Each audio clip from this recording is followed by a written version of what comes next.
예, 안녕하세요. 전선민대입니다. 이번에는 용접에 대해서 한번 알아보도록 하겠습니다.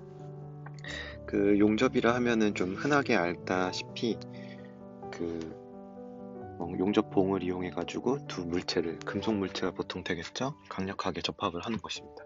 용접을 하면은 이제 되게 큰 장점이 볼트를 하면은 볼트 때문에 이제 접합물이 볼록 튀어나오게 되지만 용접을 하면 모양새가 깔끔하게 어떻게 보면 좀 예쁘다고 할 수 있나요?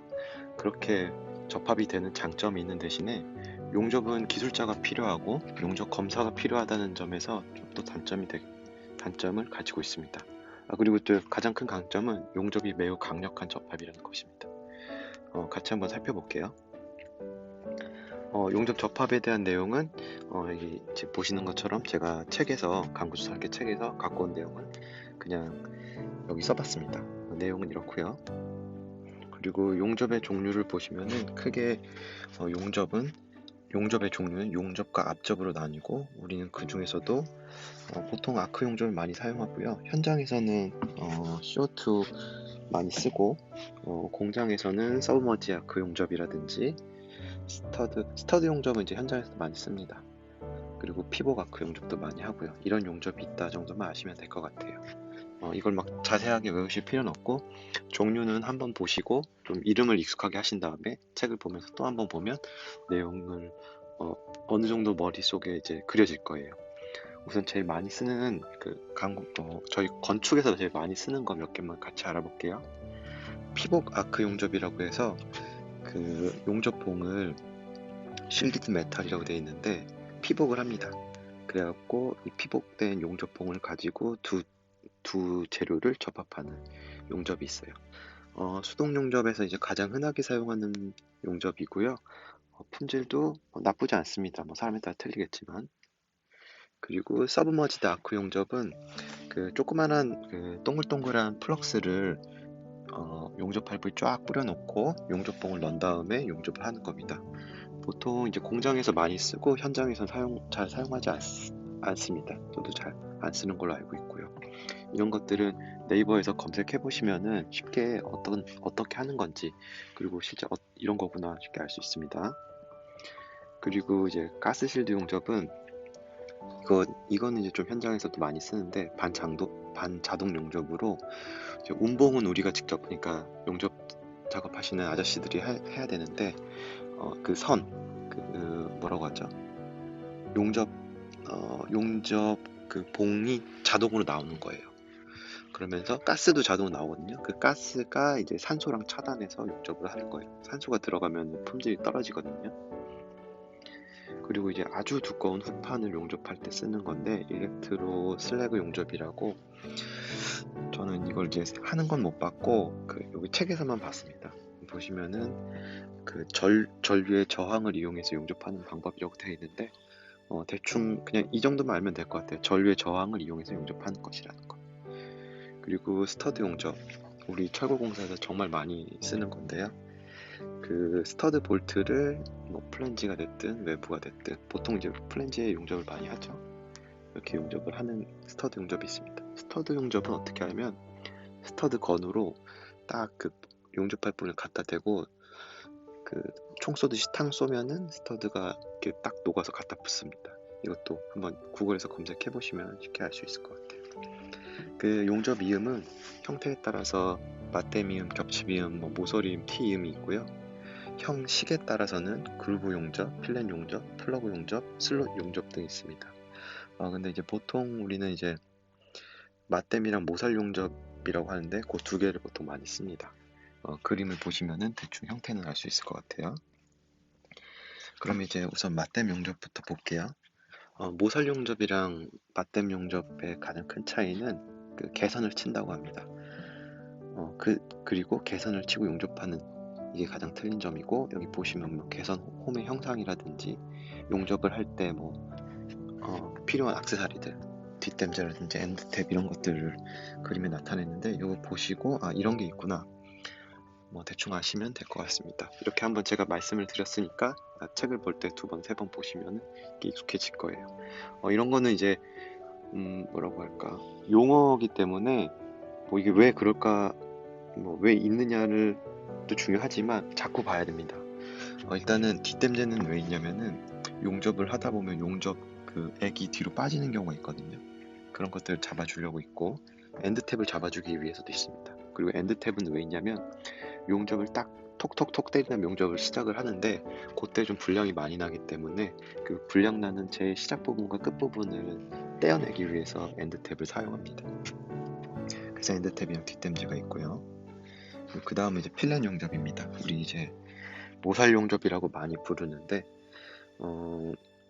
목두께 구하는 거라든지 유효 길이 구하는 거는 여기 보시면은 0.7 곱하기 S 뭐라고 하나 이거 S를 모살 용접 사이즈라고 하나요? 사이즈 0.7을 곱하는데 이게 왜 0.7을 곱하냐면 루트 2를 2로 나누면 0.707인가 나오거든요. 피타고라스 이용해서 그 A를 구할 수 있잖아요. 그래서 0.7을 그 모살 용접 사이즈 S에 곱합니다. 제가 앞에 말씀드렸지만 용접의 유효 길이는 시작점과 끝점을 살짝 빼줍니다. 그래서 우리가 보통 얼마 빼주냐면은 용접 사이즈만큼 빼주니까 마이너스 2 곱하기 S가 됩니다. 그래서 뭐 이렇게 유효 목두께의 길이를 곱하면은 면적이 되겠죠. 그 면적에 용접의 응력을 곱하면 용접 접합의 내력이 나옵니다. 제가 전에도 그 문제 풀면서 말씀드렸지만 모든 역학적인 해결은 면적 곱하기 응력이 됩니다. 그 컨셉을 알고 계시면은 좀 도움이 될 것 같아요. 그 다음에 플러그 용접 및 슬롯 용접이 있는데 플러그 용접은 이런 거고 슬롯 용접은 이런 거다. 이렇게 그림만 좀 봐두시면 될 것 같습니다. 실무에서 그렇게 많이 사용하지는 않아요. 그리고 용접의 결합이 있습니다. 사실 용접의 결합은 건축 기사 시험에도 간간히 나오고 기술사 시험에도 그리고 뭐 기술 고시 공부하시는 분들도 간간히 묻는 문제고 그리고 현장에 갔을 때도 실제로 많이 필요한 내용이라서 공부를 조금 깊이 책에 나와 있는 정도만 하시면 되는데 저는 이번에 간단하게 용어를 언급하고 넘어가고 공부는 책을 보면서 제가 한번 말씀을 드리니까 얘기를 하니까 책을 보면서 2번 그리고 또 나중에 또 복습을 3번 이렇게 식으로 하면서 학습을 하면 될 것 같아요. 우선 블로우홀이라고 용접 내부에 기포가 생기는 게 있고 그리고 이제 피트라고 해서 용접을 하고 났는데 이제 크랙 같은 게 살짝 가 있는 경우가 있습니다. 그리고 언더컷이라고 보면은 용접한 부분 옆에 살짝 파여 있죠. 이런 식의 불량도 생기고요. 그리고 B 그림 보면 용입 부족이라고 됐는데 그 용접이 끝까지 다 안 들어간 겁니다. 그리고 C는 보면은 너무 과대한 경우죠. 그런 것도 있고 이제 슬래그 함입이라고 있는데 꼭 여기 그림엔 검은색이라서 이제 사람들이 검은색이라고 다 생각할 수 있는데 검은색이 아니라 약간 이걸 뭐라고 해야 되지? 닐이 눅눅하다는 색이라고 하나요? 그런 식으로 슬래그가 함입되는 경우가 있거든요. 이건 보통 이제 용접하기 전에 청소를 깨끗하게 안 했거나 용접 봉이 너무 건조한 상태로 해야 되는데 건조하지 않았을 때 많이 생깁니다. 그리고 용입 불량이라고 해갖고 용접과 용접 사이가 좀 접합이 잘 안 되는 경우들이 있거든요. 이런 것들은 책을 보면서 정리가 잘 돼 있으니까 책을 보면서 학습하시면 좋을 것 같습니다. 그리고 제가 또 사진을 하나 더 가져왔는데 이거는 스마트 건축 시공 기술사라는 심영보 교수님 선생님이 쓰신 책에서 그림 있는데 한번 가져와 봤습니다. 그림 보시면 앞에서 제가 강구조석의 책에서 갖고 온 거랑 크게 다르지 않습니다. 뭐 이런 거 있다 정도만 아시면 될 것 같아요. 그리고 뭐 용접에 의한 수축 변형이 있습니다. 용접을 하면 순간적으로 아주 고열이 났다가 차갑게 식습니다. 그러면 보통 쇠는 수축하게 돼요. 그래서 수축 변형으로 인한 하자가 많이 생기는데 하나씩 보면 용접을 했을 때 횡수축이 일어날 수 있고 중수축이 일어날 수 있고 용접한 부분 위쪽에 회전 변형이 발생될 수 있습니다.